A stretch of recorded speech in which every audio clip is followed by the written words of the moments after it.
Hello mga palalabs, magandang gabi. Ayan, mega love shoutout po sa inyong lahat. Sana nasa kay kalagayan saan mang sulok ng ating mundo, lalong-lalo na po yung mga kapwa kong OFW. Kung saan man kayo dito sa iba't ibang bansa, mag-iingat po tayo mga palalabs. So mga palalabs ko for today's video, ayan, bago po ang lahat, sana po ako makalambing sa inyo kasi nagsisimula pa lang po ako sa YouTube. Yun. Sa mga palalabs, sana naman ako makalambing na sana mag-subscribe naman po kayo sa aking YouTube channel. At syempre para updated po kayo sa aking mga video, pindot po yung bell button para updated po kayo sa aking mga video. Sa mga palalabs for today's video, gusto ko lang po i-share kung paano po tayo mag-save ng mga video sa TikTok. So, let's go mga palalabs. Tuturo ko na po sa inyo kung paano po tayo gagawa ng video sa TikTok at pwede din po nating i-share sa Reels. Ayan. Kasi minsan mga palalabs, nahihirapan po tayo maghahanap ng mga video kasi hindi po natin alam kung anong i-content po natin.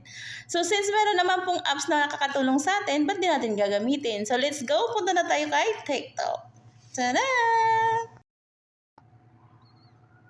So, ngayon mga palalas, pupunta na po tayo kay TikTok. Ayan, gagawa po tayo ng video. Tapos isisave po natin, pupunta po tayo sa ating Reels.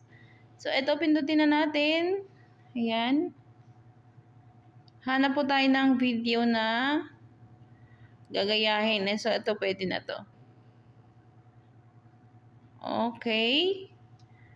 Pindutin natin yung use this sound.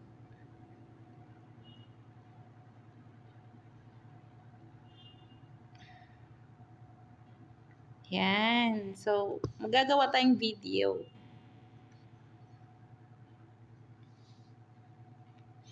Yan, ganyan-ganyan lang para may pang-upload din tayo. Hintayin lang po natin ma-full yung kanyang red, yung below. Ayan. Kasi minsan, hindi natin alam kung anong i-content natin. So, ayan na mga palalabs yung ating video. Pindutin na natin yung arrow. Ayan, yung ano dito mga palalabs. Ito yung save. So, isave na po natin. Ayan, tapos na. So, ngayon mga palalabs, puntahan po natin yung ating gallery. Sana po masundahan naman para, syempre, hindi natin mahihirapan. Pero mga palalabs ko, dapat po ay 15 to 20 seconds lang po yung ating video na pwede po i-upload sa Reels na galing po sa ibang apps. Kasi mag-copyright na po tayo nun. Paglalagpas po tayo sa 20 seconds. Ayan. Ayan. Puntahan na natin yung gallery.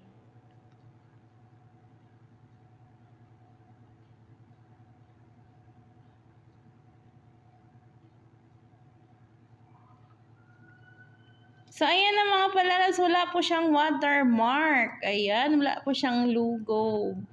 So, pwede na po siya nating i-upload sa ating Reels. So, ngayon, ganyan lang po kadali mga palalabs ko.